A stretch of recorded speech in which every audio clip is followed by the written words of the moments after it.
ever hit the gym, doing all the right things, eating healthy, but still feel like you're not seeing the results you used to? Like your muscles just not keeping up? Yeah, I hear you. What is this hidden health condition Uh-huh. affecting a ton of people? Yeah. And it's called poor muscle quality. It's true. It really is. And it's often overlooked, even by, doctors and stuff. Oh, absolutely. Yeah. And we are diving deep into some brand new research All right. from reviews in endocrine and metabolic disorders. Ooh. It was published just this year, 2025. Nice. Hot off the presses. The title is Poor Muscle Quality, a hidden and detrimental health condition in obesity. Very catchy. I like it. Yeah, so we're going to unpack exactly what poor muscle quality is, how it's measured, and it's trickier than you'd think, and why it matters for your overall health. Absolutely, yeah. I think people might be surprised to learn that someone who, looks fit could actually have poor muscle quality. It's not just about, how many muscle you've got, but, how well it actually functions, Okay, so let's get into it. What exactly are we talking about when we say poor muscle quality? So there's two main ways that researchers define this. Okay. First, we have muscle-specific strength, Okay. or MSS. Yeah, MSS. It's kind of like your muscle's power-to-weight ratio. Okay. So how much strength they can actually generate, relative to their size. So someone could be super buff, but if their muscles aren't actually that strong for their size, they would have low MSS. Exactly, yeah. So you could look really jacked, but just be all show and no go, basically. Interesting. The second definition focuses on muscle composition. Okay. This looks at what your muscle is actually made of. Okay. Specifically, how much fat has, infiltrated the muscle. Okay. Too much fat equals poor quality. Okay, so you could be working hard to build muscle, but if it's, riddled with fat, Right. that's a problem. That's a problem. But how do you even measure that? That's the tricky part. Yeah.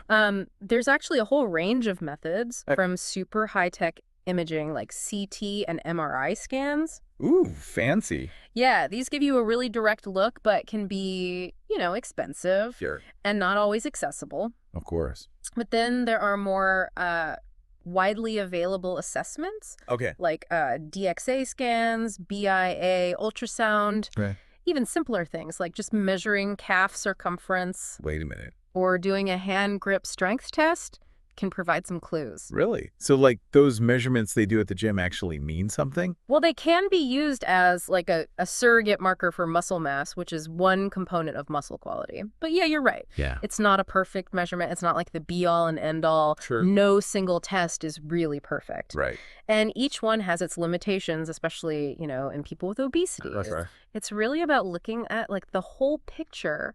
Okay, so we've got a handle on what poor muscle quality is Yeah.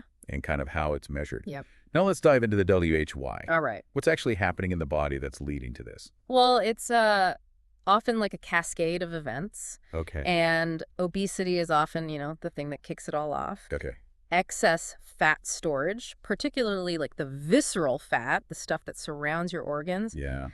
that sets off chronic low-grade inflammation throughout your whole body. Uh-oh, that's not good. Not good. Yeah. And this inflammation interferes with the function of your mitochondria. Okay, now remind me, those are the powerhouses. Yes. The tiny powerhouses inside your cells responsible for energy production. Okay, got it. So if your mitochondria aren't working properly, Then you're in trouble. what happens? It leads to a whole bunch of problems. Mhm. Reduced energy production, increased oxidative stress, and a shift to less efficient energy pathways. And oxidative stress, just to refresh everyone's memory. Yeah. That's when you have that imbalance between free radicals and antioxidants in the body. That's it. Okay, so it's almost like your body's running on fumes at that point. Exactly. Yeah, you're sputtering, you're not firing on all cylinders. And this is where things get really complicated. Yeah.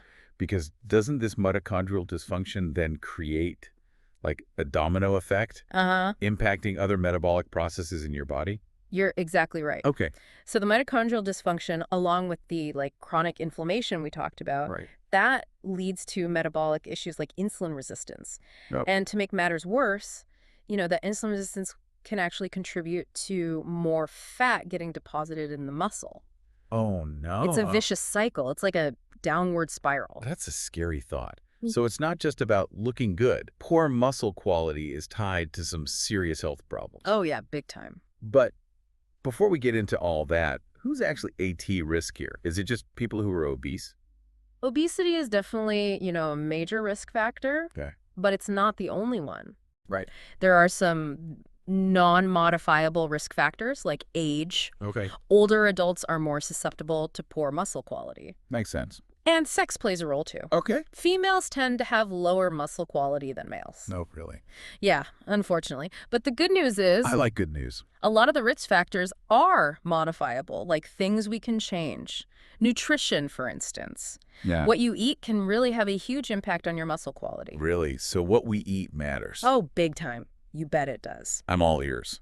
Things like excess calorie intake, poor diet quality, a diet that's heavy in carbs, Well, particularly like refined carbs. right. Even things like artificial sweeteners and alcohol, they can all negatively impact your muscle quality. So pretty much the usual suspects when it comes to unhealthy habits. Yeah, pretty much. And of course, can't forget about physical activity. Oh, right. Of course. A sedentary lifestyle is a major risk factor for poor muscle quality. So that's the good news. Even though we can't control everything, there are steps we can take to protect our muscles. Exactly. But before we dive into all of those, Okay. I'm really curious to know, what are the real-world consequences of poor muscle quality? Yeah. Why should we be so concerned about this? That's the important question, right? All right, so we've talked about how poor muscle quality, it's not just about, how you look, right? Right, yeah. It can have some serious implications for your health. For sure. So what are those consequences exactly? Paint me a picture. What happens if we just let this slide? Well, the most immediate thing you're going to notice is poor muscle function. Oh, okay. And that basically just means that, everyday activities, they become harder, You might experience decreased strength. You might have mobility issues. You might find it difficult to do things you used to be able to do without even thinking about it. Like what kind of things? Well, just simple stuff like walking up the stairs or even getting out of a chair. Oh, wow. Things we totally take for granted. Exactly, yeah. And it goes beyond that, right? Poor muscle quality is associated with a whole bunch of systemic metabolic complications. Like what? Well, things like insulin resistance, dyslipidemia, which is basically just having unhealthy levels of fats in your blood. Okay. Hypertension, type 2 diabetes, Oh, wow. even metabolic syndrome. It's like a cascade of issues, really. Yeah, that's a pretty daunting list. It is. But the research review also found something even more concerning, right? Yeah, that's right. There's a pretty big finding in there. Yeah, studies have actually shown that poor muscle quality is linked to a higher risk of death. Oh, wow. From all causes. Really? Yeah. And that's even after they adjust for other things like age, body weight, existing health conditions. That is a sobering thought. It is. It really drives home the point that muscle quality, this is about so much more than just looking good. Oh, yeah, absolutely. This is essential for our overall health and longevity. Yeah, no doubt. But let's shift gears for a sec, because we know the risks. We know the consequences. Now what can we actually do about it? Right, the million-dollar question, right? And the good news is it's not all doom and gloom. Okay, I like good news. There are things we can do. The research actually highlights some very promising interventions for improving muscle quality. Okay, give me the highlights. Well, as you might expect, nutrition plays a really key role. Okay. But it's not just about cutting calories or, going on some crazy fad diet. Right. It's really about making, sustainable changes to your eating habits, prioritizing whole nutrient-dense foods, and limiting that processed junk. So the usual advice about eating plenty of fruits and vegetables, whole grains, Yep. lean protein. You got it. But, there's some really interesting research emerging about, the specific types of diets that might be most effective for improving muscle quality. Really? One study, for example, they looked at the impact of a very low-carb, high-fat, normal protein diet in older adults with obesity. Low carb, high fat. Mm-hmm. That seems a little counterintuitive.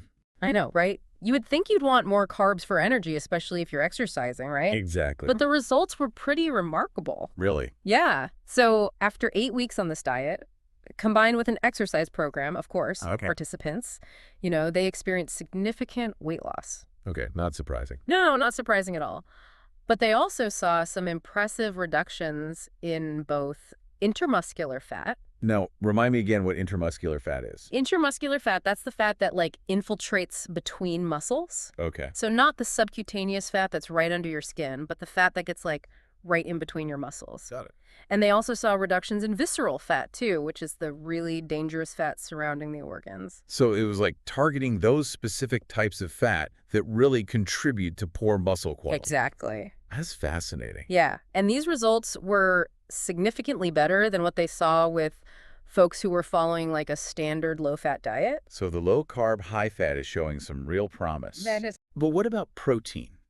Because we always hear how important protein is for building muscle. Oh, absolutely. You're absolutely right. Protein is super crucial, especially when we're talking about maintaining lean body mass during weight loss. Right, because when we're trying to lose weight, Yeah, we don't want to be losing muscle along with the fat. exactly. We want to hold on to that precious muscle. Right. So how much protein should we be aiming for? Is there like a magic number? Well, unfortunately, there's no one-size-fits-all answer. Right. Individual needs, they vary a lot depending on your age, how active you are, overall health. Yeah. But research suggests that aiming for around 1.2 to 1.6 grams of protein per kilogram of body weight per day, that can be pretty beneficial. Okay, so making sure you're getting enough protein is key. Yeah. But what about specific nutrients? Are there any that stand out as being particularly good for muscle quality? Yeah, there are a few that have really gotten a lot of attention in the research. Okay. Omega-3 fatty acids, for example, they've shown some really promising results. Oh yeah, those are the healthy fats found in fatty fish, right? Yeah. Like salmon, tuna, mackerel. Yep, all those good things. And studies have actually shown that omega-3s, they can help prevent something called lipotoxicity. Okay, break that down for me. Lipotoxicity, that's essentially damage to the cells caused by an excess of fatty acids. This is like they're protecting the muscles from the harmful effects of too much fat. Exactly. They seem to actually inhibit the buildup of those harmful lipid droplets in the muscle, and they may even help reverse the defects in protein synthesis that are caused by that fat accumulation. Okay, so just by adding more omega-3 rich foods to our diets, we could be taking a big step towards protecting our muscles. It certainly seems that way, yeah. Wow. And what about vitamin D? Ah, the sunshine vitamin. Yeah, that's a good one. Isn't that more known for bone health? It is, yeah, traditionally. But there could be some muscle benefits. Yeah. Well, that's what emerging research is suggesting. Vitamin D might actually play a role in protecting against myosteatosis, which is the fancy term for fatty infiltration of the muscles. Okay, so how does vitamin D actually protect our muscles? Well, vitamin D is a very powerful regulator of the immune system, Okay. and it can actually help dampen down inflammation, which, as we discussed earlier, is a major driver of poor muscle quality. Right. So by reducing inflammation, it's indirectly protecting the muscles from fat infiltration. Exactly. And there's even some evidence suggesting that vitamin D supplementation, particularly when it's combined with protein, can lead to improvements in muscle strength. I'm definitely going to be paying more attention to my vitamin D intake now. It's important. What about other supplements? Anything else out there that's showing promise for boosting muscle quality? There's one that's been gaining some traction called HMB. HMB. Yeah, it stands for beta-hydroxy-beta-methylbutyrate. Not the easiest name to remember. It's a mouthful. But what is it exactly? Well, it's actually a metabolite of the essential amino acid leucine, Okay. which is one of the building blocks of protein. So it's connected to protein synthesis. It is. But what does the research say about its effects on muscle quality? Well, studies suggest that HMB supplementation can have a positive impact on both muscle mass and strength. Which are, of course, key components of muscle quality. Exactly. It's like giving your muscles an extra boost. Interesting. So we've covered the nutrition side of things pretty extensively. Yeah. Let's talk more about exercise. Okay. You mentioned that a combination of aerobic and resistance training seems to be the most effective for improving muscle quality. That's right. So there's research to back that up. Yeah, there's a growing body of research that supports this. One study, for instance, they looked at the effects of a 12-week progressive resistance training program on older women with overweight. Okay, and what did they find? Well, they found that this resistance training, it led to some significant improvements in muscle-specific strength, or MSS. Right, that's the power-to-weight ratio of the muscles. That's it. So they were basically getting stronger. Yeah. But did it actually improve their muscle quality? Yes. They actually saw an increase in something called phase angle, which is a measure you can get from something called bioelectrical impedance analysis, or BIA. Okay. And that can be a proxy for muscle composition. So it wasn't just making the muscle stronger, it was actually improving the quality of the muscles themselves. Exactly. Okay, now what about combining aerobic and resistance training? Does that give us even better results? It seems so, yeah. Another study, they looked at the effects of a 6-month program that combined both aerobic and resistance training in individuals with obesity, and the results were pretty fantastic. What did they find? Well, this combined approach led to greater improvements in muscle quality than either intervention alone. Oh, wow. They saw a decrease in intermuscular fat, an increase in physical function, improvements in muscle strength, and even a boost in aerobic capacity. Wow, that's quite a list. It is. But is there a catch? Does this work for everyone equally? That's a great question. Yeah. And it's something researchers are still trying to figure out. Okay. Some studies suggest that the effectiveness of these exercise interventions, it might actually be influenced by the level of myosteatosis that a person has at the start. Meaning, if someone already has a really high degree of fatty infiltration in their muscles, Right. they might not see as much benefit from exercise as someone with less fat in their muscles. So it's not a level playing field. Unfortunately, it's not. But does that mean exercise is basically useless for those folks who already have a lot of that fat in their muscles? No, not at all. It just means they might need to be a little more patient Okay. and more consistent with their efforts. Sure. It might take a little longer to see results, but the benefits are still totally worth it. That's reassuring. It is.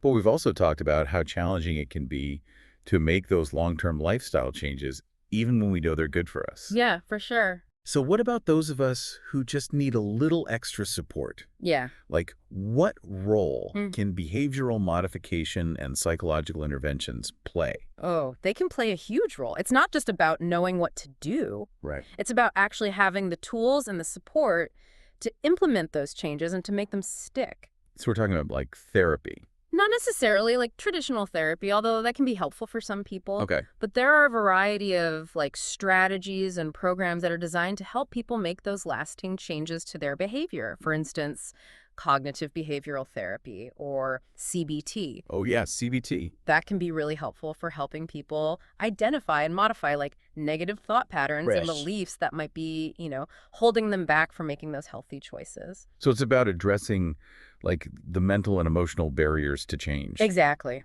Because those can be really tough. They can. And then there are also approaches that focus on, like, motivational interviewing, goal setting, and building self-efficacy, that belief in your own ability to succeed. Exactly. Yeah. So it sounds like it's really about finding what works for each individual. It's not just a one-size-fits-all approach. Absolutely. And that makes sense because everyone's journey is different, right? Of course. And what motivates one person might not work for another. Okay, that makes sense. Yeah. But let's be honest, sometimes lifestyle changes alone just aren't enough. Right. Yeah. What about medications? Is there a role for, like, pharmacology in addressing poor muscle quality? That's a great question, and it's definitely an area of active research. Okay. There are definitely some promising avenues that people are exploring, but it's still pretty early days. What are some of the medications that are showing potential? Well, we touched on GLP-1 receptor agonists a little earlier. Oh, yeah. Those are those medications that are typically used to treat type 2 diabetes. Right. But they're showing some pretty intriguing effects on muscle quality. So they might be like a double whammy, addressing both metabolic health and the muscle quality. That's the hope, yeah. Wow. So one study, for example, they looked at the effects of liraglutide. That's a GLP-1 receptor agonist, combined with lifestyle interventions in folks with obesity. Okay. And what did they find? Well, they found that liraglutide group, they experienced some significant reductions in both weight and intermuscular fat. So it was helping improve muscle composition. It seemed to be, yeah. That's encouraging. But were there any downsides? Yeah, there was one notable one. They actually saw a decrease in muscle volume in that liraglutide group. So it's not a perfect solution. No. It sounds like we need more research to really fully understand the long-term effects and benefits of these medications. Absolutely. But definitely an area worth watching. Yeah, for sure. Okay, so GLP-1 receptor agonists are on the radar. Yeah. Are there any other contenders out there? Well, there's another one that's getting a lot of buzz called tirzepatide. Tirzepatide. Okay, but does it work? The early research suggests it might. Similar to liraglutide, they found some pretty substantial weight loss and reductions in thigh muscle fat, but the muscle volume changes were less pronounced. So potentially fewer downsides. Yeah, it's possible, but again, more research is needed to really understand the long-term effects and benefits. Got it. So medications are showing some promise, but there are definitely still unknowns. Yeah. Now, what about surgical interventions? We talked a little bit earlier about metabolic and bariatric surgery. Right. And, as we discussed, that's a pretty drastic step. It is, yeah. It's not for everybody. No, definitely not for everybody. But for folks with, severe obesity, these procedures, they can sometimes lead to improvements in muscle composition, right? Meaning a decrease in the amount of fat within the muscles. Right. But you also mentioned there can be some downsides Yeah, to unfortunately. these surgeries. While they can improve muscle composition, Right. these surgeries can also lead to muscle OS. Oh, no. Which is obviously not ideal. So it's a trade-off. And it really highlights the importance of careful consideration, thorough evaluation, and really personalized treatment plans. Absolutely. Not a decision to take lightly. Not at all. Okay, we've covered a lot of ground here. We have. From nutrition and exercise to behavioral interventions and even medications and surgery, it seems like there's no single magic bullet for improving muscle quality. There isn't, no. It's really about a multifaceted approach, considering individual needs and circumstances. You've hit the nail on the head. And it really all starts with awareness. Right. Knowing that poor muscle quality is a real thing. Yeah. That it's not just about how much muscle you have, but how well it actually functions. Right. And that there are steps you can take to improve it. Absolutely. And it's a reminder that we need to think beyond just weight loss, right? Right. Focusing on building and maintaining healthy, functional muscle, that's crucial for our overall well-being. I couldn't agree more. It's an investment in your health and your future. So we've explored the causes and the consequences and even some potential solutions for poor muscle quality. But as with any area of science, there's always more to discover, right? Oh, absolutely, yeah. That's like the beauty of research. It never really ends. Always something new to learn, always evolving. Exactly. So what does the future hold for muscle quality research? What are the big questions that scientists are still wrestling with right now? Well, I think one of the biggest challenges we face is this lack of standardized definitions and assessments for muscle quality. Oh, right. We talked about that a little bit earlier. Yeah. There are just so many different ways to measure it. Right. And it makes it really tough to compare results Yeah. across different studies. Exactly. Yeah. It makes it really hard to develop really effective treatment strategies and to track progress accurately over time. Yeah. So a lot of the research is focused on establishing clear guidelines and reaching some kind of consensus on the best way to assess muscle quality. So we can all be on the same page, speaking the same language. Exactly. We need to be able to talk about this stuff in a way that makes sense across the board. Another really exciting area of research is exploring the relationship between muscle quality, metabolic health, and longevity. We know that poor muscle quality is linked to, metabolic disorders like type 2 diabetes, but scientists are really trying to understand the nuts and bolts of how it all works. So not just treating the symptoms, but really understanding the root cause. Exactly.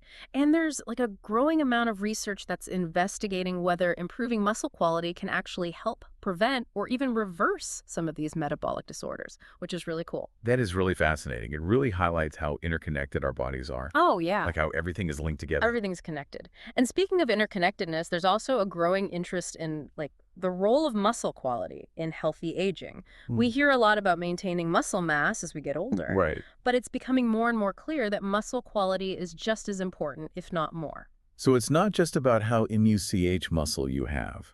It's about how well that muscle is actually functioning. Yeah, actually. And so researchers are looking at how muscle quality changes throughout your entire lifespan and what kind of impact those changes have on, your overall health and well-being as you age. It seems like we still have a lot to learn. We do. But are there any promising new technologies or approaches on the horizon that could revolutionize the way we diagnose and treat poor muscle quality? Oh, absolutely, yeah. Advancements in imaging techniques are giving us an increasingly detailed look at muscle composition. Okay. We can visualize and quantify muscle in ways we never could before. So we're getting a much clearer picture of what's happening inside those muscles. Yeah, we can really see what's going on there. And that's leading to more precise diagnoses and more targeted interventions. But it's not just about imaging. There's also some really exciting research being done on biomarkers. Biomarkers? Yeah, these are measurable indicators in the blood or other bodily fluids that can signal poor muscle quality. It's almost like a smoke detector for your muscles. So instead of relying on imaging or those physical performance tests, we might one day just have a simple blood test that can tell us about our muscle health. That's the hope. And if we can identify those biomarkers early on, we might be able to intervene sooner and prevent more serious problems later down the line. That is amazing. It sounds like the future of muscle quality research is incredibly bright. It is. Very exciting time to be in this field. And as we continue to unlock the secrets of muscle health, Yeah, we can really empower people to take charge of their well-being absolutely. and live longer, healthier lives. I love it. That's what it's all about. That's a fantastic note to end on. So as we wrap up this deep dive into poor muscle quality, what's the one key takeaway you want listeners to remember? Muscle quality matters. It's not just about how you look, it's about how you feel, it's about how you function. It's fundamentally linked to our overall health and longevity. And while there's still so much we're learning, we do already have the knowledge and the tools to start making a difference today. Absolutely. By prioritizing nutrition, exercise, and those other healthy habits, we can really build and maintain strong, functional muscles that will support us throughout our lives. Thanks for joining us on this deep dive into poor muscle quality. We'll catch you next time on the Deep Dive.